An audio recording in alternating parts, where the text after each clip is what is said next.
Hi, heroes. This is Stan Lee coming at you.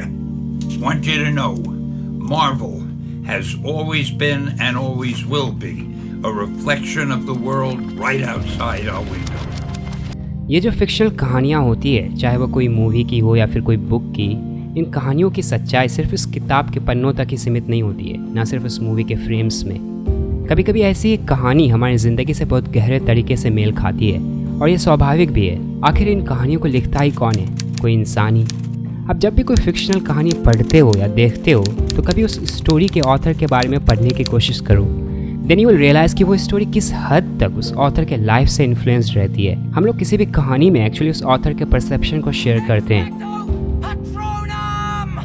Harry Potter series एक magic world होते हुए भी it's so much about JK Rawlings life and her desires. Even movies के characters influenced रहते हैं real life situation से, चाहे वो सुपर हीरोज़ ही क्यों ना हो। जब बैटमैन फर्स्ट टाइम अपीयर हुआ था कॉमिक बुक में, तब अमेरिका में ग्रेट डिप्रेशन का टाइम था, अर्बनाइजेशन तेज़ी से बढ़ रहा था और साथ ही वायलेंट क्राइम्स भी। और इसलिए जो बैटमैन का मेन जॉब है is to fight criminals. Black Panther ने डेब्यू किया था कॉमिक में at the backdrop of civil rights and black power movement. कोई भी सुपर हीरो अपने डेब्यू एरा के टाइम से काफ़ी इन्फ्लुएंस्ड होता है, उस समय के सोशियो पॉलिटिकल इश्यूज से इंस्पायर्ड होता है।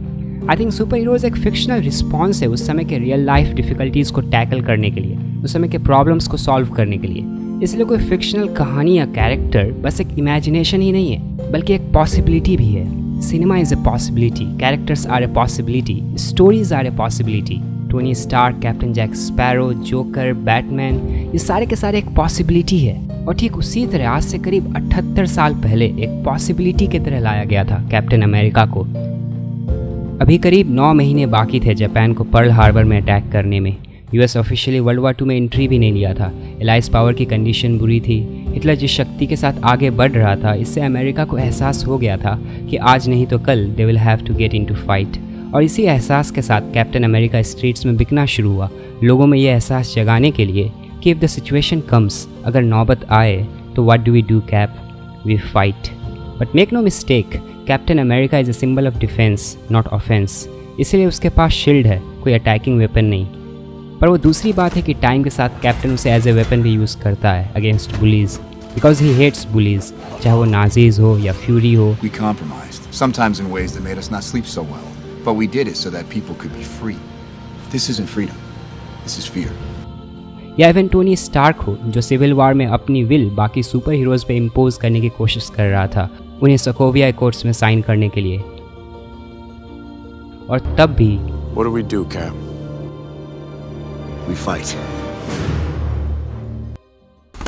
स्टीव रॉजर्स की बहुत ही हम्बल बिगिनिंग रही है compare to other super heroes.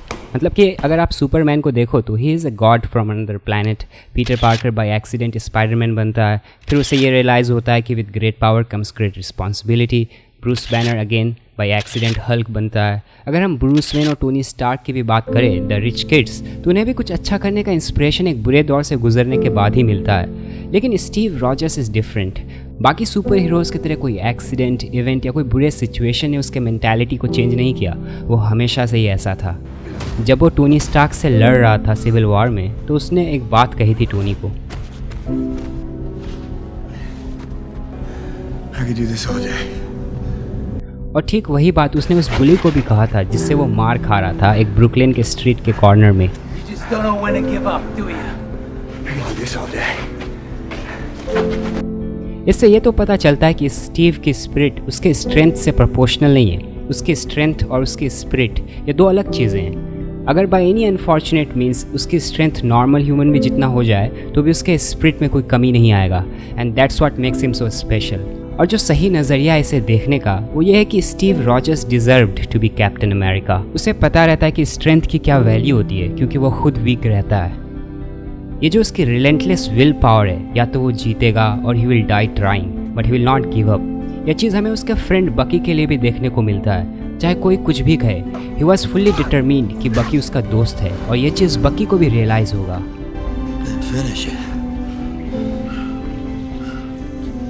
Gives them with you to the end of the line. Captain America एक सोल्जर की तरह आया था कॉमिक वर्ल्ड में, एक नॉर्मल ह्यूमन बीइंग जिसकी स्ट्रेंथ nth डिग्री तक इंक्रीज कर दी गई है, but he was just a soldier with a shield. तब कैप्टन के ग्रुप में भी सोल्जर्स थे उसे बैटलफील्ड में सपोर्ट करने के लिए। उसके एनिमी के पास भी एक बड़ी आर्मी थी। War was about guns, bullets, bombs. लेकिन इतने सालों बाद चीज़ें बदल गई हैं। जो सिचुएशन आज है एवेंजर्स एंड गेम में, वो काफ़ी अलग है पुराने टाइम से। आज एनिमी है थैनोस, जो बंदूक या बॉम्ब से नहीं, रियलिटी को चेंज करके लड़ता है, टाइम से खेल सकता है। With all infinity stones he can actually do anything. आज कैप्टन के अपोजिशन में सोल्जर्स की आर्मी नहीं है, एलियंस की आर्मी है। और यहाँ तक कि उसे बैटलफील्ड में भी जो लोग सपोर्ट करते हैं वो है Thor, Hulk, iron man, vision, Wanda. और ये लोग कितने अलग है पावर्स के मामले में, थिंकिंग के मामले में, इमोशंस के मामले में। कभी कभी सही में कैप्टन इन लोगों के बीच एक मैन आउट ऑफ टाइम ही लगता है, a soldier with a shield fighting among gods. तो फिर क्यों कैप्टन इतना इंपॉर्टेंट है एवेंजर्स के लिए? क्यों आज भी उसके एंट्री पे सबके चेहरे पे स्माइल आ जाती है? Why is he still so important?